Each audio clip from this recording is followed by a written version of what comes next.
Hidup Mirna mulai terasa seperti runtuh saat ia kehilangan suaminya, Dodi, dalam usia yang masih muda. Dodi adalah sosok kepala keluarga yang penuh kasih sayang dan selalu berusaha memenuhi kebutuhan keluarganya meskipun hidup mereka sederhana. Ketika penyakit kronis yang dideritanya tiba-tiba memburuk, Dodi pergi meninggalkan Mirna sendirian dengan 7 anak yang semuanya masih membutuhkan perhatian dan dukungan. Anak-anaknya yang paling kecil bahkan belum mengerti apa yang terjadi, sementara yang lebih besar hanya mampu menangis di sudut, mencoba memahami kehilangan besar yang tiba-tiba melanda keluarga mereka. Di tengah duka yang mendalam, Mirna harus segera bangkit, karena hidup tak pernah memberi jeda bagi mereka yang terpuruk. Mereka tinggal di sebuah rumah kontrakan kecil yang letaknya di pinggiran kota. Rumah itu memiliki 2 kamar yang sempit, dengan dapur sederhana yang lantainya masih berupa tanah. Mirna selalu bersyukur meskipun kondisi rumah itu jauh dari kata layak, karena setidaknya ia dan anak-anaknya memiliki atap untuk berlindung dari hujan dan panas. Namun, setelah kepergian Dodi, masalah baru mulai menghantui Mirna. Penghasilan yang dulunya didapat dari pekerjaan serabutan Dodi kini tak ada lagi, sementara kebutuhan keluarga terus berjalan. Setiap pagi, Mirna harus berpikir keras bagaimana cara memberikan makanan kepada anak-anaknya dengan uang yang tersisa. Bahkan, untuk membeli nasi dan lauk sederhana pun ia sering kesulitan. Masalah yang paling besar muncul ketika pemilik kontrakan, Pak Harun, mulai menagih tunggakan sewa rumah yang sudah menumpuk selama berbulan-bulan. Awalnya, Pak Harun masih bisa memahami keadaan Mirna. Ia memberinya waktu tambahan untuk mencari uang, dengan harapan Mirna bisa melunasi tunggakan itu. Namun, seiring berjalannya waktu, kesabaran Pak Harun mulai habis. Bu Mirna, saya sudah cukup sabar. Tapi ini sudah terlalu lama. Kalau sampai akhir bulan ini Anda belum bisa bayar, saya tidak punya pilihan selain meminta Anda dan anak-anak untuk pergi dari rumah ini, ujar Pak Harun dengan nada tegas. Mendengar ultimatum itu, Mirna hanya bisa menangis. Ia memohon kepada Pak Harun agar diberi waktu lebih lama lagi. Dengan suara bergetar dan mata yang sembab, Mirna menjelaskan bahwa ia sedang berusaha mencari pekerjaan apapun agar bisa melunasi tunggakan tersebut. Saya sedang mencoba, Pak. Tapi saya benar-benar kesulitan. Anak-anak saya masih kecil, saya tidak tahu harus mulai dari mana. Mohon beri saya waktu lagi, pintanya dengan air mata yang tak terbendung. Namun, Pak Harun tetap pada keputusannya. Baginya, ia juga memiliki kebutuhan yang harus dipenuhi, dan tunggakan Mirna sudah terlalu lama dibiarkan. Setelah itu, hari-hari Mirna terasa semakin berat. Ia mencoba mencari pekerjaan ke sana kemari, namun peluang yang ada sangat terbatas bagi seorang ibu dengan tanggungan 7 anak. Pekerjaan serabutan seperti mencuci baju tetangga, membersihkan rumah orang, atau menjual jajanan kecil di pasar hanya menghasilkan uang yang sangat sedikit, jauh dari cukup untuk menutupi biaya hidup, apalagi melunasi tunggakan sewa. Mirna terus berusaha sekuat tenaga, tetapi batas waktu yang diberikan oleh Pak Harun semakin dekat. Hingga akhirnya, hari yang ditakuti itu pun tiba. Pak Harun datang ke rumah dengan membawa seorang pria yang ia sebut sebagai calon penyewa baru. Ia meminta Mirna untuk segera berkemas dan meninggalkan rumah itu. Dengan hati yang hancur, Mirna hanya bisa mengumpulkan barang-barangnya yang sedikit, memasukkannya ke dalam beberapa kantong plastik besar, dan menggandeng anak-anaknya keluar dari rumah yang telah menjadi tempat berlindung mereka selama bertahun-tahun. Anak-anaknya menangis, sementara Mirna berusaha keras menahan air matanya agar terlihat tegar di depan mereka. Ia tahu, jika ia menunjukkan kelemahan, anak-anaknya akan semakin merasa tak berdaya. Di bawah terik matahari siang, Mirna dan anak-anaknya berjalan tanpa tujuan yang jelas. Mereka hanya membawa apa yang bisa mereka bawa, meninggalkan segala kenangan yang ada di rumah itu. Tanpa tahu harus kemana, Mirna membawa mereka ke kolong jembatan yang tak jauh dari pasar tempat ia biasa berjualan kecil-kecilan. Di sanalah mereka tinggal sementara, beralaskan kardus dan beratapkan langit. Meskipun kondisi itu jauh dari kata layak, Mirna berusaha tetap optimis. Ia berkata kepada anak-anaknya, ini hanya sementara. Ibu berjanji, kita akan keluar dari kesulitan ini." Namun, dalam hatinya, ia juga merasa takut dan bingung bagaimana cara ia memenuhi janji itu. Kehidupan Mirna saat itu adalah potret ketidakadilan dunia yang nyata. Ia adalah seorang ibu yang penuh kasih sayang, selalu berusaha melakukan yang terbaik untuk anak-anaknya, namun situasi membuatnya tampak tak berdaya. Meskipun begitu, Mirna tidak pernah menyerah.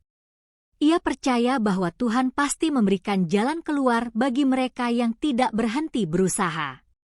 Dan meskipun hari-harinya penuh dengan kelelahan, ia terus berjuang, mencari cara untuk memberikan masa depan yang lebih baik bagi anak-anaknya. Baginya, menyerah bukanlah pilihan, karena di pundaknya ada harapan dari 7 jiwa kecil yang menggantungkan hidup mereka padanya. Dalam penderitaan itu, Mirna menyadari satu hal penting, hidup bukan tentang seberapa keras tantangan yang dihadapi, tetapi tentang bagaimana kita bertahan dan terus melangkah maju. Keyakinan inilah yang menjadi penguatnya, meskipun ia harus memulai hidup dari titik nol, tanpa tempat tinggal, tanpa penghasilan, dan tanpa bantuan dari siapapun. Setelah Mirna dan anak-anaknya terpaksa tinggal di kolong jembatan, kehidupan menjadi jauh lebih sulit. Tempat itu tidak hanya berbahaya, tetapi juga sangat tidak layak untuk dihuni. Suara bising kendaraan yang melintas di atas kepala mereka setiap malam membuat tidur nyenyak menjadi sesuatu yang langka. Anak-anaknya sering terbangun karena ketakutan, terutama saat hujan deras mengguyur dan air mulai menggenangi tempat mereka berbaring. Namun, Mirna tetap berusaha menenangkan mereka dengan senyuman dan janji bahwa keadaan ini hanyalah sementara. Ia menyembunyikan rasa putus asanya di balik sikap tegar, meskipun di dalam hatinya ia menangis setiap malam. Setiap pagi, Mirna bangun lebih awal dari anak-anaknya untuk mencari cara agar bisa memberi mereka makan. Di pasar terdekat, ia mencoba menawarkan bantuan kepada para pedagang, seperti mencuci piring atau mengangkat barang dagangan. Namun, karena persaingan yang ketat dan banyaknya orang yang juga membutuhkan pekerjaan, ia hanya mendapatkan pekerjaan kecil yang dibayar tidak lebih dari sekadar beberapa ribu rupiah. Kadang-kadang, ia bahkan hanya diberi makanan sisa untuk dibawa pulang. Mirna tidak pernah mengeluh. Ia merasa bersyukur atas apapun yang diterimanya, karena setidaknya anak-anaknya tidak harus kelaparan meskipun makan hanya dengan nasi dan garam. Namun, hidup di jalanan juga membawa ancaman yang tak terduga. Suatu malam, seorang pria mabuk mendekati tempat mereka tinggal. Ia berteriak-teriak dan mencoba mengganggu anak-anak Mirna.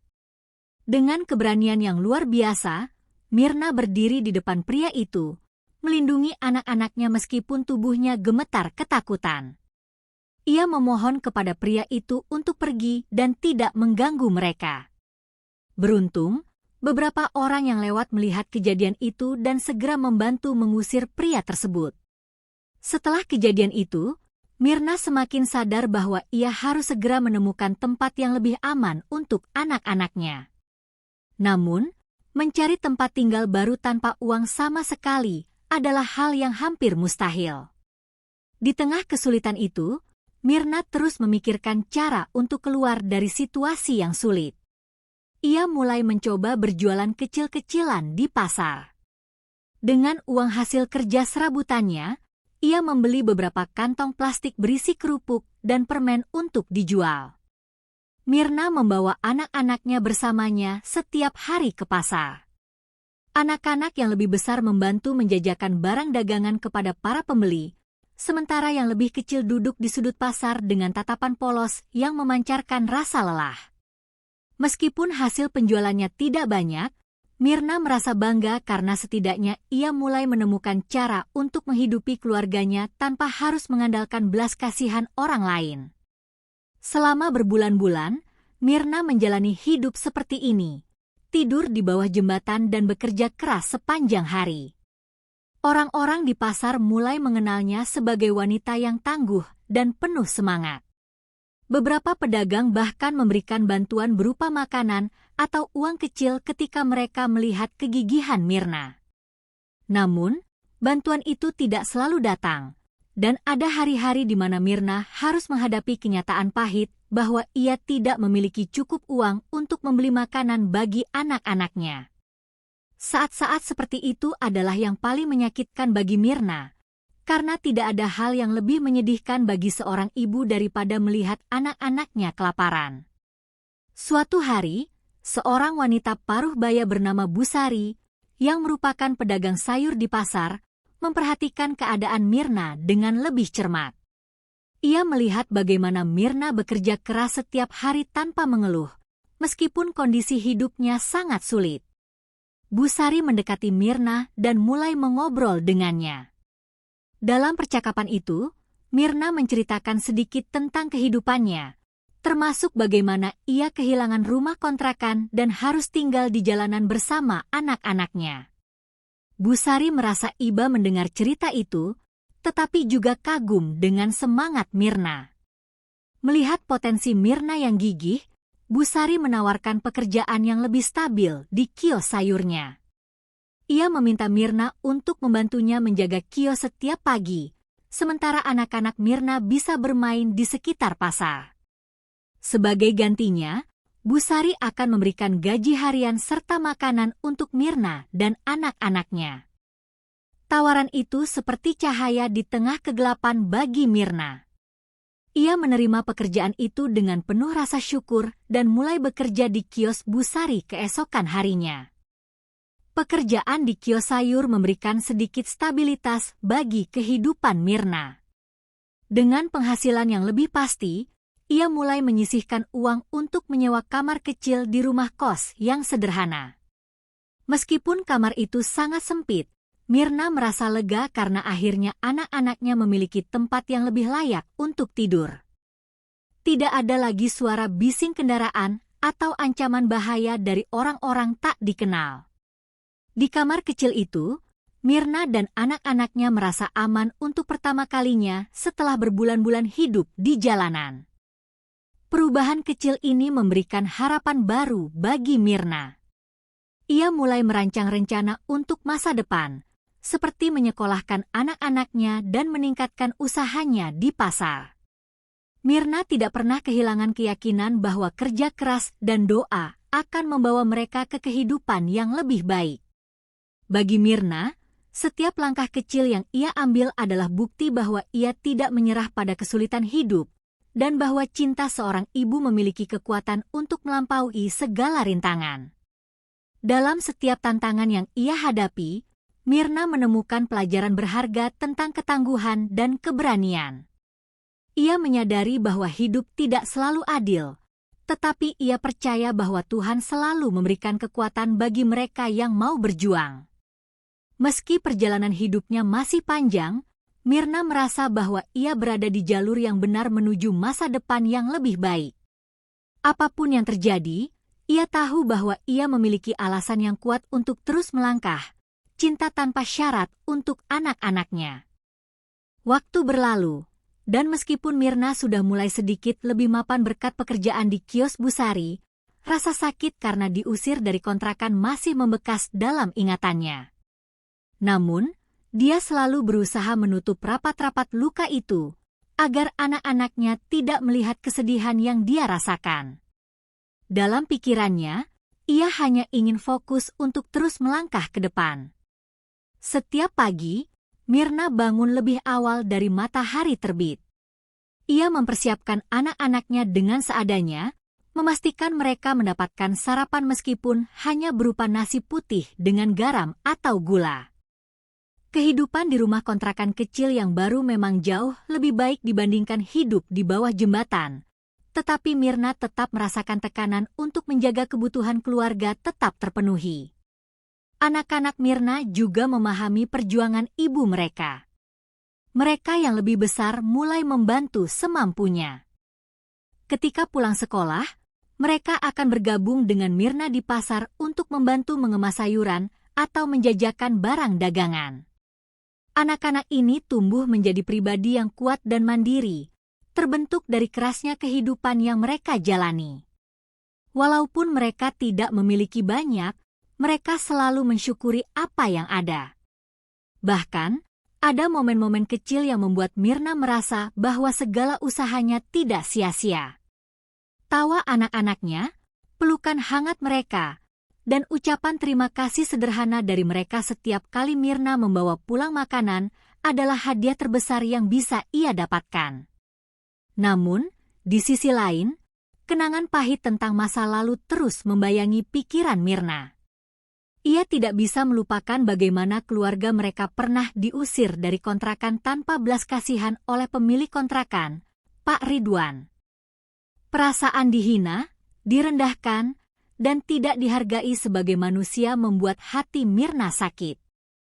Kala itu, Mirna sempat memohon dengan sangat kepada Pak Ridwan agar diberi waktu tambahan untuk melunasi sewa kontrakan. Tetapi, permohonan itu ditolak mentah-mentah. Pak Ridwan bahkan mengusir mereka dengan kata-kata kasar, menyebut Mirna sebagai beban yang hanya membuat masalah. Hal itu terus terngiang di benak Mirna, terutama saat ia mengingat tatapan ketakutan anak-anaknya saat mereka dipaksa keluar dari rumah. Meski begitu, Mirna tidak pernah menyimpan dendam. Dalam hati kecilnya, ia percaya bahwa setiap orang memiliki alasan atas tindakan mereka, bahkan jika alasan itu sulit dipahami.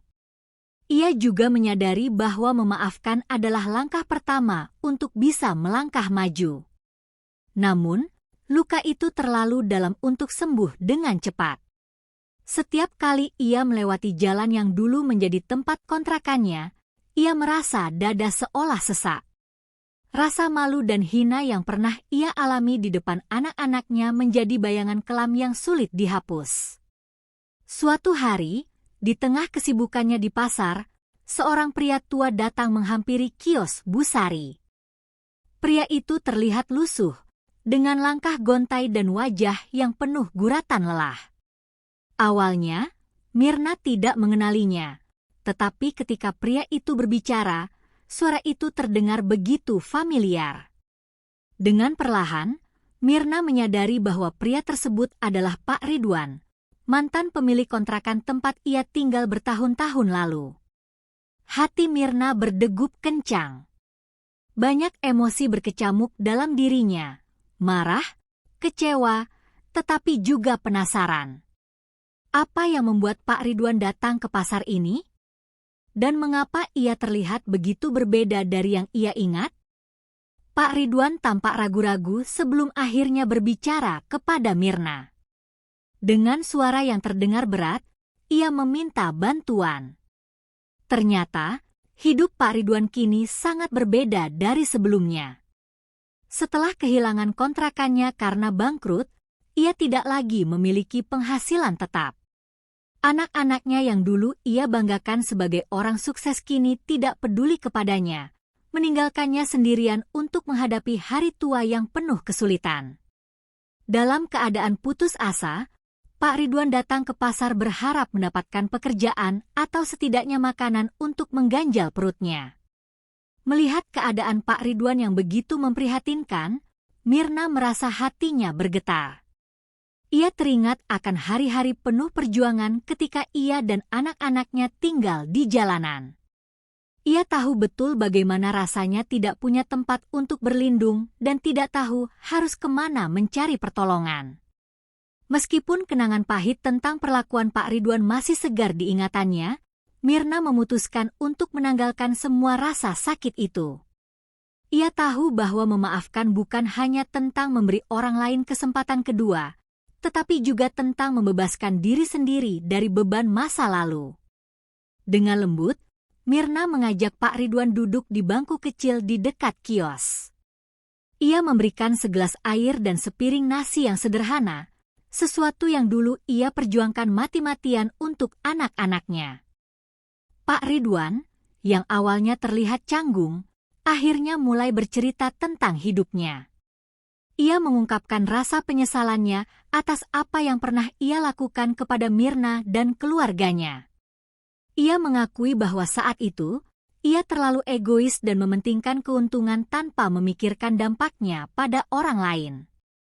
Mendengar pengakuan itu, Mirna merasa lega. Bukan karena ia ingin mendengar permintaan maaf, tetapi karena ia menyadari bahwa setiap orang bisa berubah. Ia tersenyum kepada Pak Ridwan dan berkata, hidup ini memang penuh ujian, Pak. Tapi yang terpenting adalah bagaimana kita bangkit dari kesalahan dan menjadi pribadi yang lebih baik." Kata-kata itu tidak hanya ditujukan untuk Pak Ridwan, tetapi juga sebagai pengingat untuk dirinya sendiri. Pertemuan itu menjadi awal dari sebuah cerita baru. Mirna tidak hanya memberikan bantuan kepada Pak Ridwan, tetapi juga membuka hatinya untuk menerima masa lalunya sebagai bagian dari perjalanan hidup yang membentuknya menjadi lebih kuat. Ia percaya bahwa segala sesuatu terjadi dengan alasan, dan kadang-kadang orang-orang yang paling menyakiti kita justru datang kembali dalam hidup kita untuk memberikan pelajaran yang berharga. Dalam kasus ini, pelajaran itu adalah tentang kekuatan memaafkan dan pentingnya saling membantu, meskipun kepada mereka yang pernah menyakiti kita. Di pasar kecil itu, Mirna dan Pak Ridwan menemukan pelajaran hidup yang tak ternilai.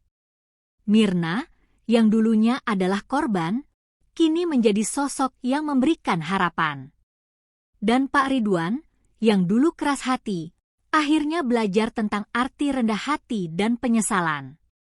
Bagi Mirna, kebahagiaan sejati bukanlah tentang membalas dendam, tetapi tentang menciptakan perubahan positif dalam hidup orang lain, bahkan kepada mereka yang pernah membuatnya menderita. Suatu hari, dalam rutinitas sibuknya di pasar, Mirna dikejutkan oleh kedatangan seseorang yang tidak ia duga. Seorang pria tua dengan wajah letih dan pakaian lusuh berjalan menghampiri kios Busari, tempat Mirna bekerja. Langkahnya tampak berat, seolah ia telah menempuh perjalanan panjang tanpa tujuan. Rambutnya yang memutih tidak terurus, dan kerutan di wajahnya menggambarkan kesedihan yang mendalam. Awalnya, Mirna tidak mengenali siapa pria itu. Baginya, dia hanyalah salah satu dari banyak orang yang datang ke pasar, mencari sesuatu untuk dijual atau sekadar meminta belas kasihan. Namun, ketika pria itu mulai berbicara, suaranya terdengar begitu familiar hingga membuat Mirna tertegun. Mirna memutar ingatannya, mencoba mengaitkan suara itu dengan seseorang dari masa lalunya. Dan tiba-tiba, sebuah kenangan pahit terlintas di benaknya. Pria itu adalah Pak Ridwan, mantan pemilik kontrakan tempat Mirna dan anak-anaknya dulu tinggal. Wajah Mirna berubah seketika, perasaan campur aduk membanjiri pikirannya. Dia teringat saat-saat paling sulit dalam hidupnya, ketika Pak Ridwan mengusir mereka dari kontrakan tanpa belas kasihan. Masih jelas dalam ingatannya bagaimana ia memohon dengan penuh harap, meminta waktu tambahan untuk melunasi sewa kontrakan. Namun, Pak Ridwan menolak mentah-mentah dan bahkan mengucapkan kata-kata kasar yang melukai harga dirinya. Saat itu, Mirna merasa tidak berdaya, terhina, dan marah. Tetapi sekarang, keadaan telah berubah. Pak Ridwan berdiri di hadapannya, bukan sebagai pria yang berkuasa seperti dulu, melainkan sebagai seseorang yang membutuhkan pertolongan. Ia tampak ragu-ragu sebelum akhirnya berbicara. Dengan suara bergetar, ia berkata, "Ibu Mirna, saya tahu ini mungkin terdengar aneh, tetapi saya datang untuk meminta bantuan." Kata-kata itu mengejutkan Mirna. Bagaimana mungkin pria yang pernah mengusirnya kini datang meminta bantuan darinya? Perasaan marah dan dendam yang sempat terpendam di hati Mirna mulai menyeruak, tetapi ia berusaha keras menahannya. Mirna memandang Pak Ridwan dengan tatapan penuh emosi. Ia ingin marah, ingin mengingatkan pria itu tentang apa yang telah ia lakukan padanya dan anak-anaknya. Namun, di sisi lain, ia melihat betapa rapuhnya Pak Ridwan saat ini.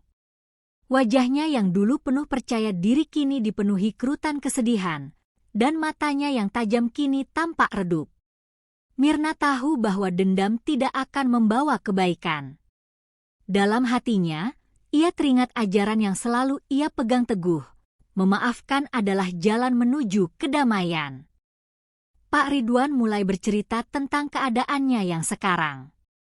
Setelah mengusir Mirna dan anak-anaknya, hidupnya tidak berjalan sesuai rencana.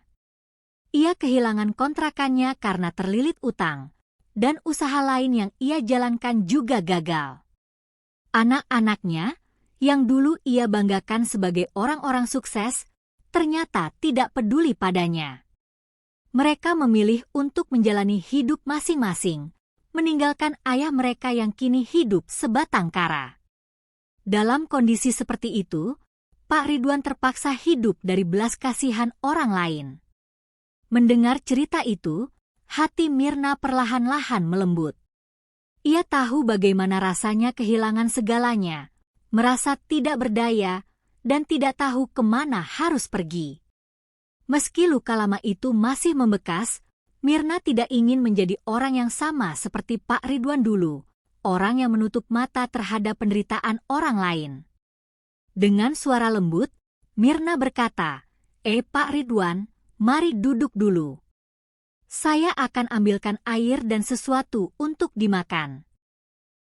Pak Ridwan tampak terkejut dengan kebaikan Mirna, tetapi ia menuruti permintaan itu. Mirna memberikan segelas air dan sepiring nasi sederhana kepada Pak Ridwan. Saat pria tua itu makan dengan lahap, Mirna memandangnya dengan campuran perasaan. Ia merasa lega karena mampu mengesampingkan dendam dan menggantinya dengan belas kasih.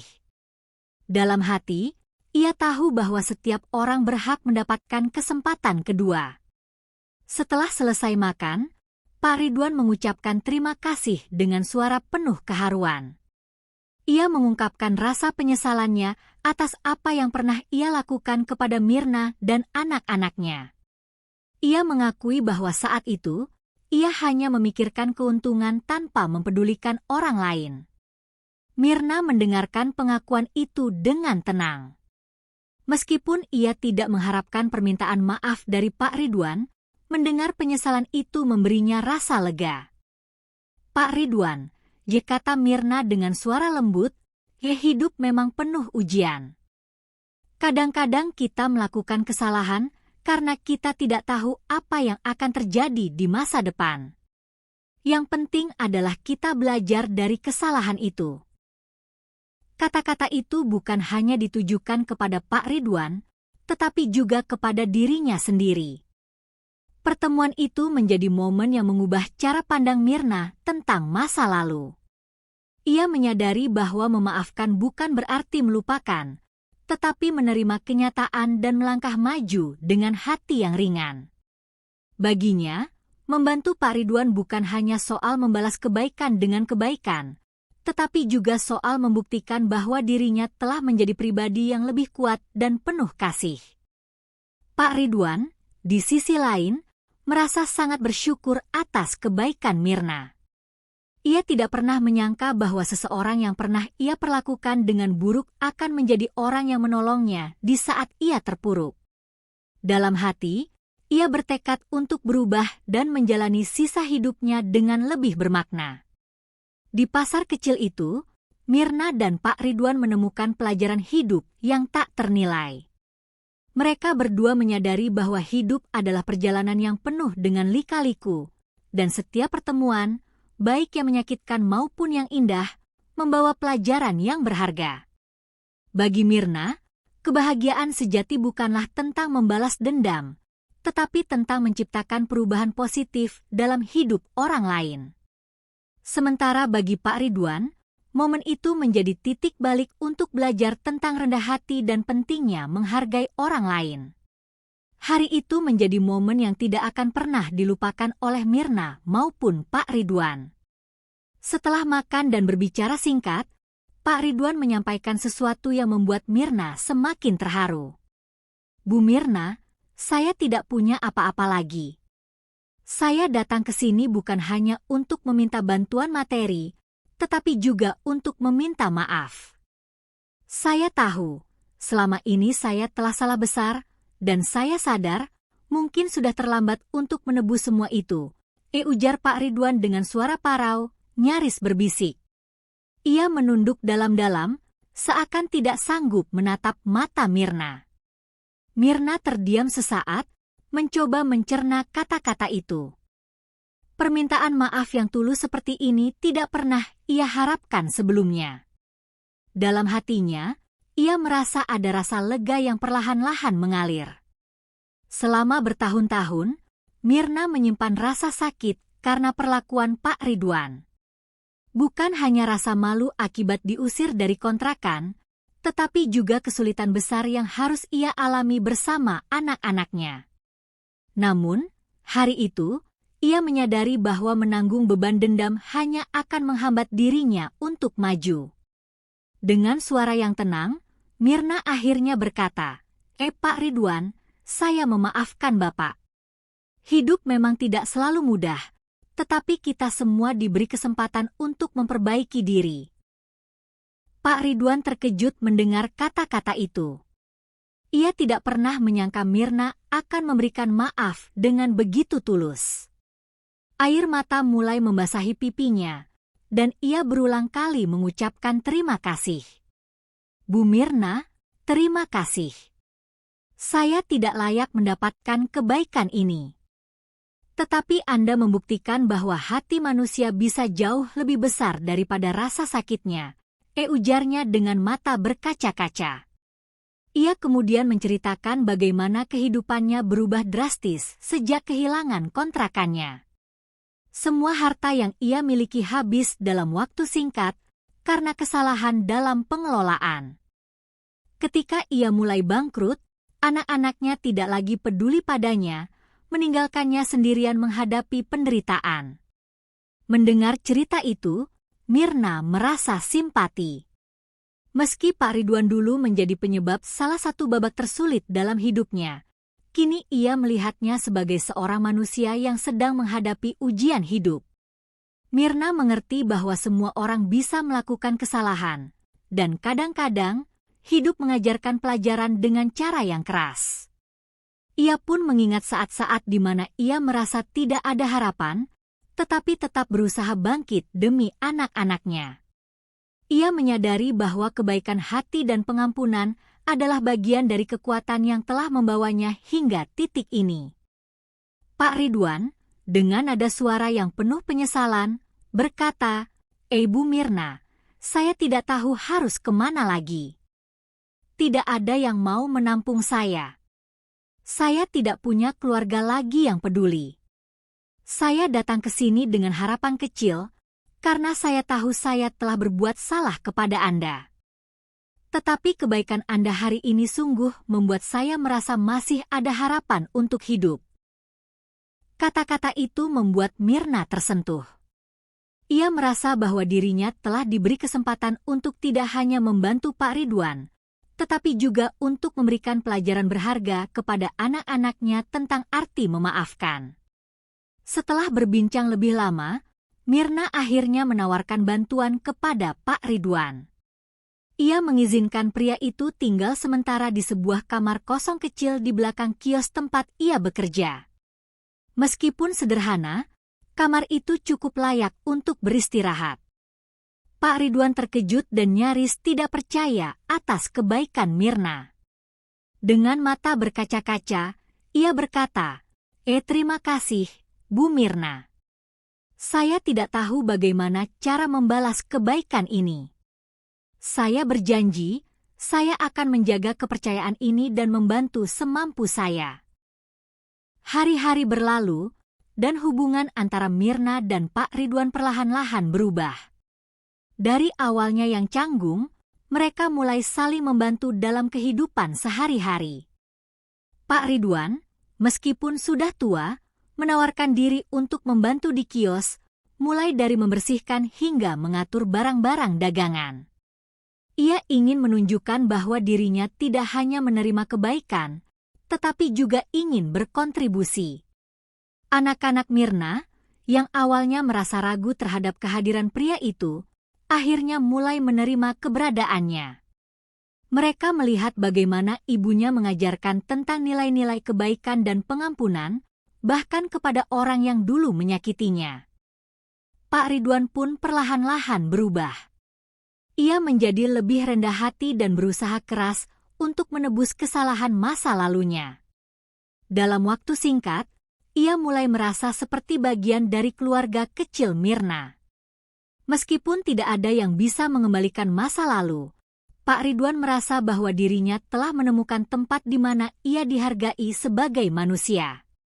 Ia pun sering merenung, mengingat kembali kesalahannya di masa lalu, dan merasa bersyukur atas kesempatan kedua yang diberikan oleh Mirna.